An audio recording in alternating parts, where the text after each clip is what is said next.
안녕하세요. 저는 37살의 여성입니다. 제 삶은 평범해 보이면서도 파란만장한 삶을 산 것 같아요. 아무래도 인생에서 큰 실패를 하는 것이 돈과 결혼인 것 같은데, 저는 후자인 결혼에 대실패를 해서 가슴앓이를 오랫동안 했답니다. 그래도 하늘이 무너져도 솟아날 구멍이 있다는 말처럼 제 인생은 작년부터 훨훨 날아다니듯 편안하고 아늑하네요.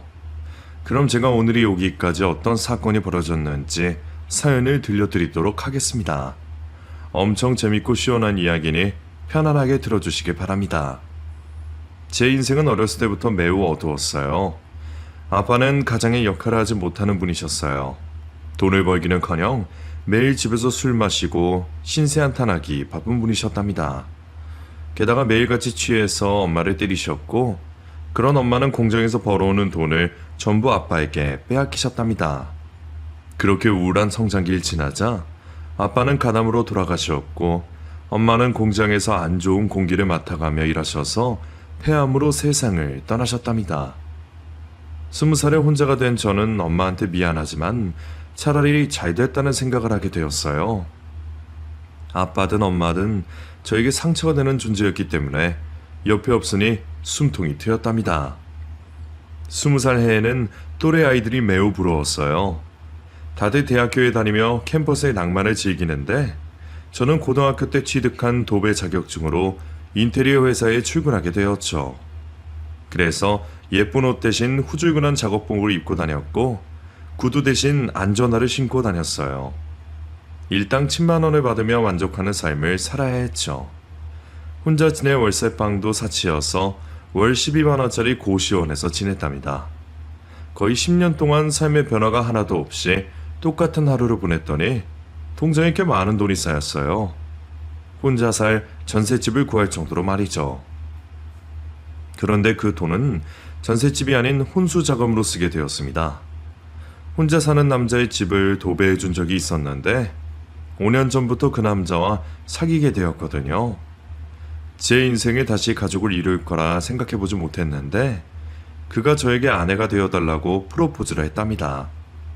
많은 고민을 했는데 제가 가정다운 가정을 이뤄보는 것이 꿈이라 그이의 청혼을 받아들이게 되었어요.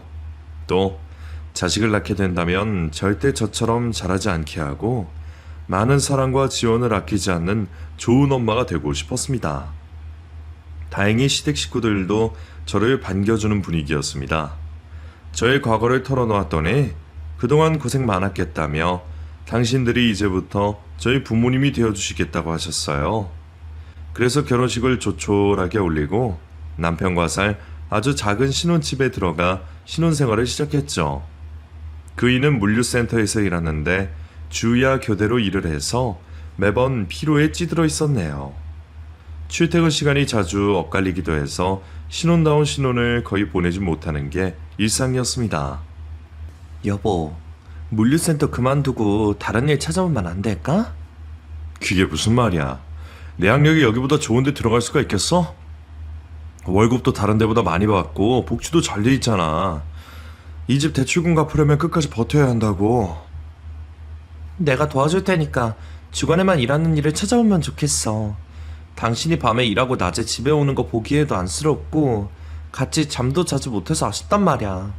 그리고 난 아기를 가지고 싶어. 당신 말고 사랑을 주고 싶은 존재가 필요하다고. 나도 그러고 싶지. 그런데 날 받아주는 곳이 있을지 모르겠네. 일단 지금 회사와 비슷한 보수를 주는 데를 찾아는 볼게. 그렇다고 너무 기대는 하지 말고. 그리고 아기는 조금 더 이따가 갖도록 하자. 형편이 나아지고 제대로 된 부모 노릇을 할 수 있을 때까지 참아줘. 그날이 멀지 않았으니까 너무 실망하지 말고. 그래, 알겠어. 대신 너무 오래 기다리게 해선 안 돼. 남편은 그날부터 여러 일자리 알아보았고 마침내 주간에만 할 수 있는 직업을 찾았답니다. 여보, 나 이직 가게 생겼어. 가구 배달직인데 보수도 좋고 출퇴근 시간도 당신이랑 비슷해. 정말? 그거 잘 됐다. 이제부터 우리 매일 밤 같이 보낼 수 있겠네? 그럼 이제부터는 데이트도 자주 하고 재밌게 지내자. 그렇게 저희 부부는 같은 시간대에 일을 하고 퇴근 후 집에서 시간을 보내기도 했고 극장에 가서 영화도 보고 외식도 하며 여느 부부처럼 평범한 일상을 지내기 시작했네요. 한편 시댁 식구들은 열심히 사는 저희를 보며 많은 응원을 해주셨답니다. 새애기 힘들지? 없는 사람끼리 결혼해서 먹고 살려니 많이 힘들 거다. 그래도 네가 잘만 버텨준다면 훗날 좋은 일 많을 거야. 어머님, 저 하나도 안 힘들어요. 저나 남편이나 아직 한창 일할 나이잖아요? 전 지금처럼 평생 살아도 좋으니 괜히 미안해하지 마세요. 아이고, 어쩜 이리 마음이 고울까? 네가 내 며느리라는 게 아주 자랑스럽다. 저도 어머님이 제 시어머니여서 너무너무 자랑스럽고 좋아요. 저희 부부는 변함없이 성실하게 일했고 돈을 모아 나갔습니다. 저희는 아프지 않은 것도 복이라고 생각하며 오늘을 감사하며 지냈어요. 그런데 그런 마음을 가지고 결혼 생활을 한 지 얼마 지나지 않아 저에게 큰 사고가 벌어졌답니다. 도배칼에 손등과 손가락을 심하게 베어서 응급실에 가게 되었는데 손가락 인대가 끊어졌다며 응급수술을 받게 되었어요. 인대는 접합하는 데 성공했지만 손가락 3개가 제대로 펴지지 않았답니다. 당분간 일을 쉬며 재활을 시작했지만 몇 달이 지나도 제 손가락은 마음대로 움직이기 힘들었네요. 그 상태로는 도배일을 줄 수 없다는 반장님 말씀을 듣고 계속 일을 하지 못했답니다. 졸지에 백수가 되어 남편의 어깨에 짐을 더 크게 올려준 것 같아 정말 미안했어요. 그이는 제 목까지 벌기 위해 주말 출근까지 자청했고 야근도 마다하지 않고 일했어요. 그렇게 힘들게 일만 하다 보니 허리와 무릎에 파스가 마를 날이 없었고 일하는 중에 커피를 너무 많이 마셔서 밤에 잠을 설치기까지 했습니다. 저는 손가락이 말이 듣지 않자 도배 말고 다른 일을 찾으려는데 남편이 심하게 말렸어요. 당신 일하면 안 돼. 돈 걱정을 하지 마. 대출금도 거의 다 갚아가고 있으니까 조급하게 생각할 거 없어. 그래도 당신만 고생하니까 너무 미안해서 가만히 있을 수가 있어야지. 괜찮대도 이럴 때 남편 덕 본다고 생각하고 마음 편히 쉬어. 당신더러 돈 벌어 오라고 할 사람 아무도 없으니까 말이야. 미안해 여보. 내가 정신을 놓고 일하는 바람에 이 지경이 되어버렸어. 대신 손이 다 나으면 그땐 당신이 쉬도록 해. 됐네요. 나는 남자고 가장이니까 쉬지 않고 일할 거야. 그리고 약속했잖아. 머지않아 아이를 갖추고 말이야. 우린 좋은 부모가 될 테니까 조금만 더 기다려. 그이는 제가 생각해왔던 것보다 훨씬 더 책임감이 있고 성실한 사람이었습니다. 결국 저는 1년이 넘도록 가정주부로만 지냈어요. 그간 시댁을 자주 오가며 시어머니께 살림도 배우고 음식도 많이 배웠답니다. 모든 것이 완벽해질 것 같은 미래가 다가오는 걸 느꼈는데 정말 기적 같은 일이 벌어졌어요. 돌아가신 시할아버지께서 남겨주신 유산 중 쓸모없는 땅이 있었는데 그곳에 건물을 짓게 되었다며 10억 원에 팔게 되었답니다. 그 덕에 시댁 식구들과 저는 파티를 열게 되었고 술과 분위기에 취한 행복한 밤을 보냈어요. 현수하고 새애기 그동안 고생 많았다. 네 할아버지 땅이 이렇게 대박이 날 줄은 꿈에도 몰랐는데 아무래도 천국에서 현수 할아버지가 도움을 주시려고 힘을 쓰신 것 같아. 우리도 이제 돈에 쪼들리며 살 필요 없어. 내 자식이라고는 현수나 새애기뿐이니 대부분의 재산을 넘겨주도록 하마. 엄마, 됐어요. 차라리 엄마 아버지 노후자금으로 쓰세요. 그동안 고생만 하며 사셨는데 편하게 여행도 다니시고 사치도 부리시면서 사시라고요. 저희야 젊으니까 얼마든지 일할 수 있다고요. 그럼 이렇게 하자. 우린 1억이면 평생 쓰고도 남을 테니 나머지 9억을 너희가 갖도록 해라. 알겠니? 거절하지 말고 받거라. 저와 남편은 손살에 치며 시부모님을 위해 쓰라고 연신 말씀드렸는데 결국은 그 큰 돈을 받게 되었어요. 9억이라는 큰 돈은 남편 통장에 들어왔고 그 돈으로 무엇을 할지 의논했어요. 그이는 예전부터 사업을 해보고 싶었다며 작게 홍보업체를 차려도 되느냐고 물었습니다. 여보, 내가 사업하는 게 무리일까? 가구 배달하면서 느낀 게 있는데 홍보만 더 잘 되면 가구점이 10배 이상은 잘 될 거란 생각을 많이 했었어. 홍보회사를 운영하는 상상만 해봤는데 직접 해보는 게 어떨까? 당신 생각은 어때? 그야 당신이 받은 유산이니 당신 마음대로 해야지. 당신은 지금처럼 성실하게 일할 게 뻔하니까 분명 사업을 성공하고 말 거야. 정말 그렇게 생각해? 고마워 여보. 당신이 없었더라면 이런 행운은 찾아오지도 않았을 거야. 날 그렇게 생각해준다니 고맙네. 그럼 이제부터 사업 준비를 해. 내가 도울 일 있으면 얼마든지 얘기하고. 당신은 정말 나의 천사야.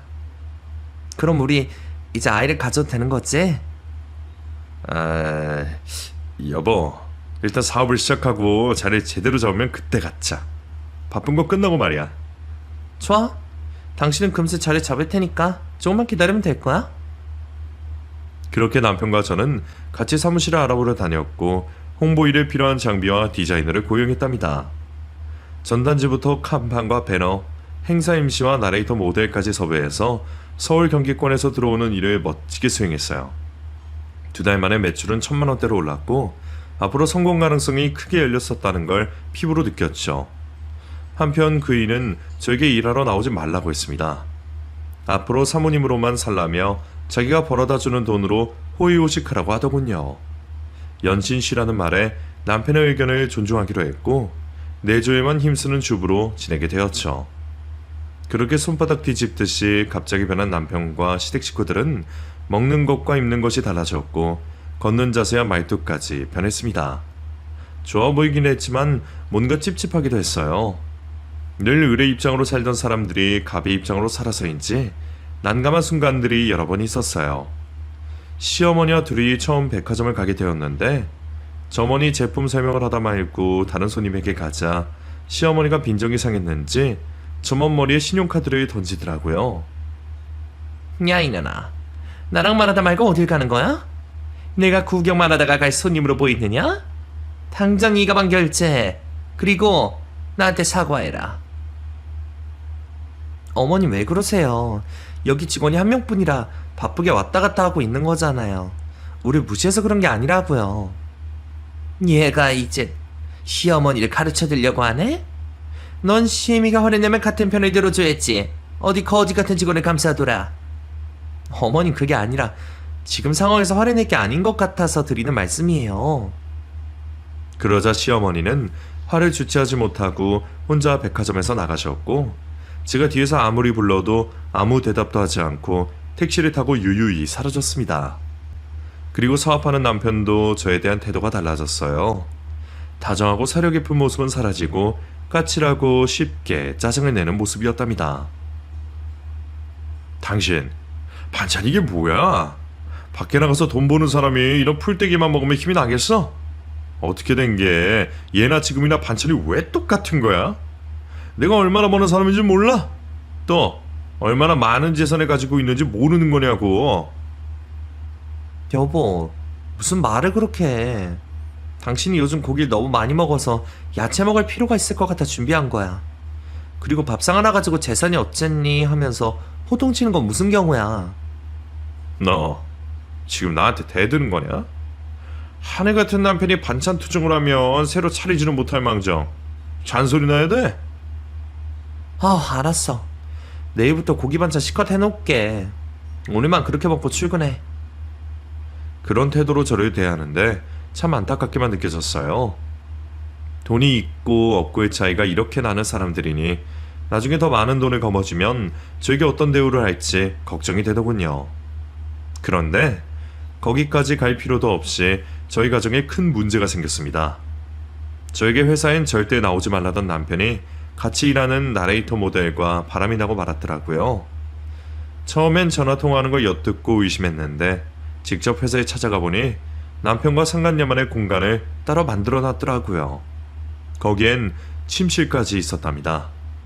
너무 기가 막혀 남편의 따귀를 날리고 상간녀의 머리채를 잡고 난동을 부렸어요. 그러자 남편은 이게 어디다 손을 대?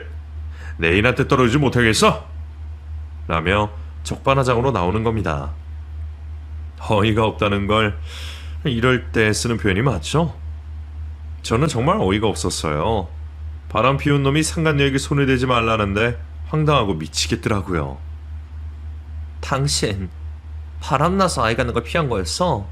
돈 생기고 버젓한 회사가 생기니까 다른 데 눈이 돌아가고 만 거야? 당신이 나한테 이럴 수가 있어? 그러고도 당신이 사람이냐고. 참, 말 많네. 원래 사업하는 사장들은 오피스 와이프가 다 있는 거야. 내가 당신 같은 못난이랑만 사랑할 줄 알았어? 아휴, 아주 꿈도 크다. 그래, 애를 낳으면 뭐해? 당신 닮은 못난이라면 안아주기도 싫을 텐데. 지금 말 다 했어? 잘못했다고 빌어도 모자랄 판에 인신공격까지 하는 거야? 이 나쁜 자식. 어쩌다 이렇게 변하는 거야? 그만 들러붙고 좀 떨어져. 하여튼 마누라 하나 잘못 만나서 별꼴을 다 당하네. 더 난동을 피우려고 했지만 남편 직원들이 몰려들어 말리는 바람에 어영부영 끝이 나고 말았고 억지로 발길을 돌려 집으로 돌아가고 말았답니다. 그래서 시부모님께 이 사실을 알리고 바로잡으려고 했어요. 저는 씩씩거리며 남편의 바람 피우고 있다고 말씀드렸죠. 아버님, 어머님, 그이가 지금 회사에서 바람을 피우고 있어요.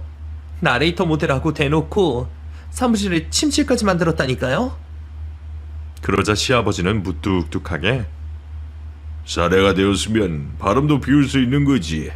뭐가 그리 대단한 일이라고 호들갑이냐? 라고 말씀하셨고 시어머니는 예, 내 아들이 바람을 왜 피우겠니? 생각이라는 걸 좀 해봐라. 너 요즘 거울 안 보지? 네 모습을 보면 다른 여자한테 눈이 돌아가는 게 정상이야. 지가 못나서 남편이 바람난 걸 우리한테 따지러 온 거니? 그럼 우리가 아이고 며느님 송구합니다 라고 할 줄 알았던 거야? 남자는 여자 하기 나름이라는 말이 괜히 있는 게 아니다. 네가 예뻐지려고 노력만 했어도 이런 일이 생겼을까? 하고 모든 탓을 저에게 돌렸습니다. 남편이 바람을 들키고 했던 행동과 비슷하더라고요. 그동안 믿었던 식구들에게 배신당하자 더는 같이 살고 싶지 않았답니다. 원인이 돈 때문이긴 하지만 전혀 다른 사람들로 변해 있으니 용서가 안 되더라고요. 그래서 전 혼자 남편의 바람 피운 증거를 남기려고 늦은 밤 사무실을 찾아가 소형 카메라를 설치했습니다. 이혼을 하더라도 제대로 된 보상을 받아야 했으니까요. 카메라를 설치하고 사흘 뒤 늦은 밤 회수하러 갔습니다. 그런데 사무실 불을 켜자 남편이 가만히 앉아있더군요. 아, 깜짝이야. 당신이 왜 놀래? 여긴 내 사무실인데. 퇴근 안 하고 뭐해? 오늘은 상간녀랑 연애하러 안 가니? 가고 싶긴 한데 당신이 해놓은 짓이 신경 쓰여서 기다리고 있었어. 그렇게 말하며 바닥에 카메라를 던졌습니다. 내가 바보도 아니고 말이야. 이걸 설치해두면 순순히 걸릴 줄 알았냐? 이 돌머리야? 그래, 걸릴 줄 알았다. 여자한테 빠져서 앞뒤 구분은 못하는 놈이 이런 걸 어떻게 찾았니? 당신 나랑 이혼하겠다면 말리지 않겠는데 이런 식으로 뒤통수 치는 거 못 참지. 뒤통수라고? 당신이 날 두고 바람 피운 게 뒤통수를 친 거지. 여하튼 위자료 챙기고 싶어서 이러나 본데 그만둬. 내가 돈 줄 테니까 이 집은 찢어 진짜. 합의 이혼하자고? 누구 좋아하라고 합의 이혼을 해? 당신 이혼 증거만 잡으면 제대로 보상받을 수 있다고. 멍청아. 네가 외도 증거를 잡겠다고 난리치는데 내가 걸리겠니? 내가 1억 줄 테니까 그거 먹고 떨어져. 그 정도면 새로 시작하는데 큰 어려움이 없을 거잖아. 거지 같은 걸 걷어줬더니 이제 보따리까지 내놓으라고 하네. 진짜 너란 여자는 구제불능이다. 나랑 이혼하면 아무도 널 데려가려고 하지 않을 거야. 거지 같다고? 너는 다른 줄 아니? 하루아침에 벼락부자가 되기 전에는 나보다 못 버는 놈이었잖아. 게다가 신혼집 대출금은 내가 더 많이 갚았다고. 꼴랑 이거로 1억으로 날 떨구려나 본데 절대 그렇게 못해줘. 변호사한테 물어보니까 최소 4억 원 받을 수 있다고 했다고. 너? 4억? 인연이 이제 보니까 돈 밝히는 된장녀였네. 너 일부러 내가 바람 피우기 기다린 거지? 큰 그림을 그려서 한몫 챙기고 뛸 생각이었잖아. 모는 애 몸만 보인다더니 진짜 사람 자식이 아니야. 마음대로 욕해라. 어쨌든 난 1억 주고 합의 이혼해줄 생각이니까 이걸 따라줘. 그렇게 못하겠다면 그렇다면 돈이 있는 내가 뭐라 할지는 상상도 못할걸. 이번 주까지 결정해서 연락해. 아니면 나도 가만히 있지 않을 거야. 그이는 뭘 믿고 그런 소리 하는지 모르겠지만 꽤나 당당했습니다. 하지만 저는 일주일이 지나도 합의 이혼을 해주지 않았어요. 그러자 남편이 이혼 소송을 진행했답니다. 남편 외도 증거를 잡으려고 했던 제 행동이 의부증이라고 주장하며 스토커 같은 행동을 자주 한다며 결혼 생활을 힘들게 했다고 하더라고요. 말도 안 되는 소장을 보고 저도 반격하려고 변호사를 선임했는데 법정에서는 남편의 손을 들어주었습니다. 대형 로펌의 변호사를 선임해서 그런지 남편의 주장을 일치월장하게 말을 만들어 판사님께 요목조목 짚어가며 변호하더군요. 결국 저는 의부증이 심하고 스토커 기질이 심한 마누라로 판명되어 한 푼의 위자료도 받지 못하고 이혼을 당했습니다. 한 푼도 챙기지 못하고 집에서 나왔고 목적지 없이 여기저기 걸었습니다. 오갈 데 없고 피부치 하나 없는 혈혈단신인 제가 갈 곳은 아무데도 없었어요. 어느 작은 동네에 지하방을 구해 은둔 생활을 며칠 하게 되었고 앞으로 어떻게 살아가야 할지 생각했답니다. 그때는 남편과 시부모님이 미치도록 믿긴 했지만 먹고 살 길이 먼저여서 일자리가 시급하더라고요. 도배일은 여전히 손가락이 완전히 펴지지도 잘 움직이지도 않아서 힘들었고 손을 쓰는 식당이나 공장에서도 받아주지 않았답니다. 그렇게 여러 군데 이력서를 넣고 돌고 돌아 상가 청소부로 취직이 되었답니다. 쓸고 닦고만 할 줄 아는 사람이었다면 누구나 취직이 가능했기 때문에 취직이 되었죠. 하루 8시간을 일하고 세금을 떼고 월 150만원 내외를 받았습니다. 그 돈으로 혼자 사는 건 가능하긴 했지만 예전에 제가 도배일로 벌었던 돈에 비하면 터무니없이 적은 돈이었죠. 언젠가 손가락이 다 나으면 열심히 벌어서 전 남편과 시부모님한테 잘 사는 모습을 보여주리라 다짐했어요. 청소일은 할만했습니다. 화장실 청소가 조금 꺼려지긴 했지만 대체적으로 큰 힘이 들지 않아 나름 만족하게 되었어요. 어느새 그 생활에 익숙하기 시작한 저는 다른 일을 찾을 생각하지 않았습니다. 성공을 해서 뭐하나 많은 돈을 벌어서 쓸 데가 있나 하고 우울한 심연에 빠지고 말았죠. 저는 가지고 싶은 것도 이루고 싶은 것도 하나 없었고 지하방에서 벗어나고 싶은 마음도 없었네요. 그렇게 4년 동안 똑같은 하루를 반복하며 살았더니 변한 건 제 얼굴뿐이었어요. 로션 하나도 바르지 않고 지냈더니 주름이 자글자글했고 흰 머리카락도 제법 많이 나왔더라고요. 그렇게 아무 의미 없는 나이들을 보내고 있던 중 황당한 사건이 벌어졌습니다. 월급이 나오는 날 출금하러 은행에 갔더니 통장에 20억이 찍혀있는 거예요. 잠시 떨리는 기분을 느끼긴 했지만 제 돈이 아니라는 걸 알 수 있었네요. 입금자가 보험회사였는데 아무래도 잘못인 줄 알았다 해당 보험회사에 전화를 걸었습니다. 저기 보험금이 잘못 들어온 것 같아 전화했어요. 네, 고객님 성함이 어떻게 되십니까? 저는 이름과 전화번호 그리고 주소지까지 알려주었습니다. 그러자 담당자는 고객님, 보험금 수령자가 맞습니다. 지난달에 돌아가신 박명자 씨의 사망보험금 수혜자로 되어 있으시네요. 라고 답변하더라고요. 박명자 라는 이름이 누군지 떠오르지 않아 기억을 더듬어 봤는데 온몸에 소름이 끼쳤습니다. 박명자는 다름 아닌 저의 전 시어머니였어요. 그분이 돌아가신 것도 충격인데 20억의 사망보험금을 왜 저에게 남겼는지 이유를 알 수 없어 무척이나 당황스럽고 황당했죠. 이를 어떻게 할지 고민해 봤는데 하늘이 내린 보상이라는 생각이 들었습니다. 자초지종이 어찌되었든 제 손에 수십억의 재산이 들어온 건 전 시댁이 저를 배신한 대가라고 확신했죠. 그래서 전 그 돈으로 평생 편하고 아늑하게 보낼 계획을 세웠습니다. 그런데 얼마 지나지 않아 남편과 시아버지가 어떻게 알았는지 제가 사는 지하방으로 찾아왔어요. 이유는 역시나 돈 때문이었어요. 당신 계좌로 우리 엄마 사망보험금 들어갔지? 자그마치 20억 말이야. 당신이 돈에 환장한 건 알고 있었는데 이렇게까지 입을 싹 씻고 가만히 있을 줄 몰랐다. 보험회사 측에서 실수로 우리 엄마 사망보험금을 당신한테 넣은 모양이야. 그러니까 그 돈을 돌려줘야겠어. 이 독사 같은 년아. 무슨 소리야? 내가 보험회사에 전화했더니 당신 어머니 보험 수혜자가 똑똑히 내 이름으로 기록되어 있다고 했어. 당신 집안에 무슨 일이 있었는지 모르겠지만 그 돈은 내 돈이야. 그러니까 한 푼 더 받을 생각하지 말고 꺼져. 제가 강하고 세게 나가자 전 시아버지가 말문을 열었습니다. 예, 아가. 사실은 말이야. 네가 집에서 나간 후부터 네 시어머니가 치매를 앓기 시작했다.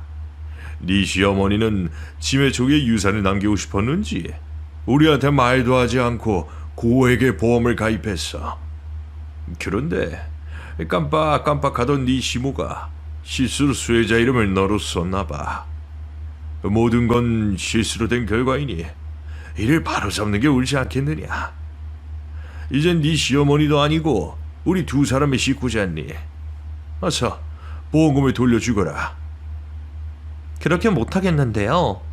저 아버님 아들한테 의부증과 스토커 마누라로 낙인 찍혀서 위자료 한 푼도 받지 못하고 팽당했어요. 이 돈은 제가 받아야 할 몫이라고 생각해요. 그동안 우울하고 처절한 인생을 살고 있었는데 시어머니가 죽으면서 큰 선물을 주고 가셨네요. 삼각코인의 명복을 빕니다. 그러니 이제 그만 돌아가시죠. 제 의사를 강하게 밝히자 전남편과 시아버지가 불같이 화를 냈습니다. 저더러 사기꾼이라며 고소하기 전에 당장 그 돈을 내놓으라고 으르렁거렸죠. 하지만 저는 이미 변호사를 찾아가 전 시어머니의 보험금이 내 돈이 맞는지 확인했기 때문에 하나도 무섭지도 두렵지도 않았습니다. 고소해. 누가 고소한다면 무서울 할 줄 알아? 그리고 나도 다 알아봤거든? 변호사가 그러는데 내 돈에 아무도 손대지 못한다고 하더라. 보험금은 100% 다 내 거라고 했어. 뭐야? 변호사까지 찾아갔어? 에이, 독사 같은 년. 아주 철저하게 알아봤네. 좋아. 그러면 네 몫으로 2억 줄 테니까 나머진 돌려줘. 이 인간이 아직도 사태 파악이 안 되는 모양이네. 2억이 아니라 20억이 모두 내 몫이야. 여기엔 당신과 당신 아버지 몫은 10원도 없다고. 제 마음을 다시 전하자 남편이 흥분해서 손을 들어 올렸어요. 그래, 쳐봐. 당장 경찰서에 신고할 테니까. 누구 인생이 망가지는지 확실하게 두고 보자고. 아우, 이걸 그냥 확. 그만둬라. 며느리란 게 이 모양이니 이혼을 당한 거지. 양심도 없이 지 배만 채울 생각을 하니 남편이 바람이 나게 아니겠어. 이봐요, 아버님. 아니지? 아저씨라고 불러야 되나? 할아버지라고 불러야 되나? 어쨌든 이거 보세요. 방귀를 낀 놈이 성낸다고 하더니 댁과 댁 아들이 그 짝이네요. 돈 없고 가난할 때는 내가 세상에 둘도 없는 천사라며 그렇게 잘해주더니 할아버지 유산이 생기니까 눈이 뒤집혀서 망나니 꼴로 살지 않았습니까? 그리고 바람 피운 게 자랑인 줄 아세요? 아내가 아무리 못나도 그딴 짓을 하는 건 쓰레기들이나 하는 짓입니다. 뭐야? 요망하니. 한때 시아버지였던 나에게 그따위 막말을 해? 그리고 우린 변한 거 하나도 없었다. 네가 못나서 바람난 건 엄연한 사실이고 말이야. 겨우 사내가 바람 한번 피웠다고 뒷조사를 해대는 이 짓이야말로 쓰레기 같은 행동이라고. 아버지, 말이 안 통하니까 그만 일어나요. 변호사 선임해서 제대로 심판하자고요. 너희는 조만간 횡령죄로 콩밥 먹게 해줄 테니까 딱 기다리고 있어라. 좋을 대로. 아무리 비싼 변호사 데리고 와봐야 모두 헛수고일 테지만 당신이 덤빈다면 나도 맞받아쳐 줄게. 저는 끝까지 한마디도 지지 않고 대바타 쳤고 두부자를 제 집에서 내쫓았습니다. 얼마 뒤 전 남편이 예고했던 대로 고소장이 날라왔습니다. 이에 저도 응수하기 위해 변호사를 선임했어요. 공갈 협박으로 손해배상을 청구했죠. 그리고 법정에서는 보험 수혜자가 명확하게 제 이름으로 기록되어 있어 제 손을 들어주었답니다. 그래서 전 남편은 저에게 손해배상금을 줘야 했고 완벽한 패배를 맛보았네요. 그래서 전 통장에 있는 돈으로 공기 좋은 양평으로 떠났습니다. 터 좋고 풍경 좋은 곳에 있는 주택집을 마련했어요. 그리고 특별한 직업을 가지지 않고 하루 종일 놀고 먹으며 지냈답니다. 그런데 한 달 뒤에 전 남편과 전 시아버지가 또 어떻게 알았는지 제 집 앞에 찾아왔어요. 인터폰에 두 부자 얼굴이 뜨자 역겹고 짜증이 나더라고요. 그래서 문을 열어주기는커녕 대문 밖까지 나가지 않고 무시해버렸습니다. 이튿날 아침 조깅을 하려고 나서는데 길 모퉁이에서 전 남편이 여보! 라고 애절하게 부르더군요. 보아하니 제가 집에서 나오기를 학수고대하고 있었던 겁니다. 여긴 왜 왔어? 우리 볼 일은 이미 다 끝났잖아. 에이, 무슨 말을 그렇게 섭하게 해. 우리 사이가 쉽게 끊어질 그런 사이야? 천륜보다 단단하고 끈끈했던 부부였던 시절을 떠올려봐. 우린 천생연분이 따로 없다고. 세아가, 그동안 잘 지냈느냐? 이런 집에서 사는 걸 보니 내 마음이 놓이는구나. 지난번 지하방에서 지내는 거 봤을 땐 가슴이 찢어진 줄 알았거든. 이렇게나마 보금자리를 얻게 되어 다행이구나. 두 부자는 갑자기 아청꾼이 되어 심하게 아부를 시작했습니다. 보나마나 돈 때문에 그러는 게 확실했죠. 네, 저 이제 잘 살아요. 그리고 마음 편하게 살려면 당신들이 내 앞에 나타나지만 않으면 됩니다. 그러니 썩 꺼져주세요. 그리고 뭐 천생연분? 지나가는 개가 없겠다. 너같이 파렴치한에 얍삽한 놈하고 살았던 내가 얼마나 한심하게 느껴지는 줄 아니? 더 험한 말 듣기 싫으면 제발 찾아오지 마. 여보, 그러지 말고 잠깐 이야기 좀 해. 대화로 풀어보자 말이야. 저는 이 인간들이 계속 찾아올 거라는 걸 알아서 끝장을 보고 못 찾아오게 만들 생각이었어요. 그래, 말해봐. 나한테 하고 싶은 말이 뭔데?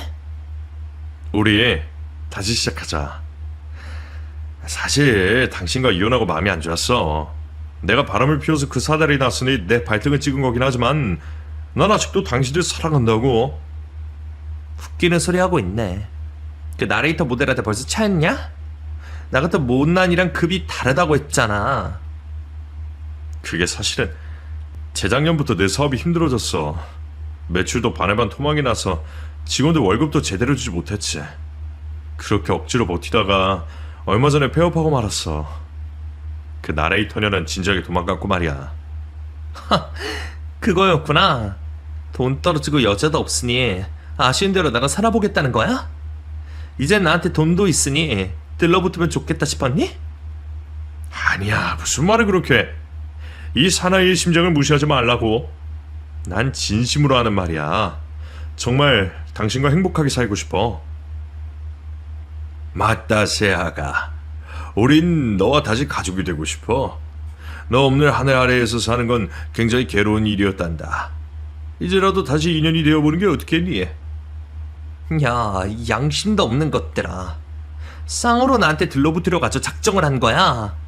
너희들은 내 인생에서 최악의 인간들이야. 죽은 시모도 마찬가지고. 저는 참지 못하고 온갖 막말로 두 부자를 당황하게 만들었습니다. 더는 가족이니 식구니 하는 소리를 못하게 만들었죠. 그러자 전 남편은 무릎을 꿇으며 태세 전환을 하더군요. 여보, 그럼 나한테 3억만 빌려주면 안 될까? 다른 사업 아이템이 있는데 이거 완전 대박이라고. 그래? 그렇게 자신 있어? 그럼 당신이 돈을 빌려주면 1년 안에 갚도록 할게. 우리가 아무리 헤어졌어도 예정을 생각해서 그 정도 해줄 수 있잖아. 이에 저는 여기서 끝낼 게 아니라 더 큰 그림을 그려보기로 했습니다. 좋아. 그럼 기왕하는 거 일단 사무실부터 근사하게 차려. 대충 가게 나오면 빌려주도록 할게. 여보, 사무실 차릴 돈이 없어. 나 완전 망했다고. 아직 당신 아버지 집이 남아있잖아. 그걸로 담보해서 사무실을 꾸려봐. 그럼 3억이 아니라 10억까지 생각해보도록 할게. 나도 떡거물이 떨어질 만한지 확인을 해야 투자를 할 거 아니야. 뭐? 그게 정말이야? 여보 고마워. 당신은 역시 나의 천사야. 세아가 10억을 주겠다니 정말 고맙구나. 이래서 집안에 여자가 잘 들어야 한다니까. 넌 역시 우리의 보배야. 그럼 사무실 끓이고 연락해줘. 그렇게 전 남편은 시아버지의 집을 담보로 사무실과 컴퓨터 장비 등을 모두 비싼 것으로 마련했고 직원들까지 여러 명 채용하고 저에게 연락했답니다. 여보, 준비 다 됐어. 세팅 끝났다고. 이제 투자해 줄 거지? 뭐라고? 무슨 투자? 에이, 장난치지 마. 내가 사무실 꾸리면 10억을 빌려준다 그랬잖아. 오매불망 당신이 돈 빌려주는 날만 기다리고 있었다고. 내가 생각해본다고 했지. 준다고 한 적은 없는데. 아무래도 당신이 뭔가 착각한 모양이야? 난 당신한테 10원 한 장 빌려줄 생각 없으니까 사업 잘 운영해봐. 아니 당신 이게 무슨 짓이야? 어? 내가 사무실 꾸리려고 아버지 집을 담보로 대출을 받았다고. 나 이거 망하면 우리 아버지 지낼 곳이 없어진단 말이야. 그러니까 제발 생각을 바꿔줘. 전화 너머의 전 남편은 애절하고 슬픈 목소리였습니다. 그제야 저는 속이 시원하게 뻥 뚫리는 기분을 느꼈어요. 당신 울어? 등신아, 아주 꼴 좋다. 네가 나한테 준 상처를 그대로 돌려받았다고 생각해? 그리고 가만히 있으면 중간이라도 가는데 굳이 나를 찾아서 이 꼴을 당하니? 한심한 인간아. 그만 전화 끊을 테니 알아서 잘 먹고 잘 살아라. 아, 그리고 양평에 집 팔고 다른 데로 이사 갔어. 거긴 당신이 절대 찾아오지 못할 거야? 내가 이름을 개명했거든. 지금 핸드폰도 바로 해지할 거니까 쓸데없이 나를 찾을 생각 마. 여보, 야, 이 나쁜 년아. 저는 바로 전화를 끊어버렸습니다. 그리고 새로 이사를 온 여수의 밤바다를 즐기며 모래사장을 거닐었어요. 그러고 보니 한국에는 꽤 살만한 곳이 많은 것 같네요. 그날 이후 전 남편과 시아버지가 어떻게 살고 있는지 궁금해서 흥신소 직원을 고용했답니다. 며칠 동안 소식이 없어 돈을 가지고 튀었나 싶었는데 흥신소 직원이 말하길, 고객님, 전 남편의 사업장은 이미 다른 회사가 들어왔어요. 그리고 집도 저희도 없어서 어디서 지내는지 모릅니다. 지금 찾고 있으니 조금만 더 기다려주세요. 라고 말하더군요. 그제야 왜 이렇게 사람 찾는데 오래 걸리는지 이해할 수 있었죠. 흥신소 직원은 한 달 가까이 두 부자의 행방을 찾아 헤맸고 그 결과 확인 전화를 받게 되었습니다. 고객님, 일단 전 씨부는 지금 서울역에서 노수를 하고 있어요. 지나가는 사람들한테 구걸하고 있는 걸 어제 발견했습니다. 노숙자요? 네, 무료업체가 있어서 굶고 사는 것 같지는 않았습니다. 그리고 전 남편은 지방에 있는 한 고시원에서 찾았어요. 거긴 주소지를 등록하지 않고 지내서 늦게 찾았네요. 사업을 시작했는데 투자금이 없어서 곧장 망하고 빚에 허덕이다가 사채까지 끌었었나 봅니다. 그래서 지금은 신용불량자에 쫓기는 신세라 회사는커녕 알바도 하지 못하고 있어요. 아, 그래요? 그럼 그 인간은 뭐해서 먹고 살아요? 폐지를 줍고 다녀요. 현금벌이로 할 수 있는 일이 요즘엔 흔치 않잖아요. 그래서 하루 수익이 대략 4,000원 정도 된답니다. 한 달 내내 일해서 고시원비를 내면 남는 게 없는 거죠. 하루에 한 번 라면 먹는 게 전부이고요. 그 말을 듣자 제가 제대로 된 복수를 했다는 걸 깨달았어요. 아니, 너무 심하게 복수를 해서 미안한 마음까지 들었답니다. 아, 그래요? 참 불쌍한 꼴이 되었네요. 어쨌든 그 인간들 찾으시느라 고생 많았어요. 잔금은 바로 입금해 드리겠습니다. 그렇게 마지막 전화를 끊고 나서야 다신 두 부자에 대한 관심을 갖지 않았습니다. 지금 저는 여수 바닷가가 내려다 보이는 집에서 잘 살고 있어요. 물론 일도 하지 않고 편안하게 놀고 먹고 있죠. 제가 너무 심했다고 생각하시는 분들이 계실지도 모르는데 가슴에 상처가 있는 분이라면 저와 비슷한 복수를 하셨으리라 생각됩니다. 이렇게 저의 응징과 복수, 그리고 인생 역전의 이야기는 박을 내려야겠네요. 무더운 날씨에 건강균형 잘 하시고 멋진 날들을 보내시길 바랍니다. 안녕히 계세요.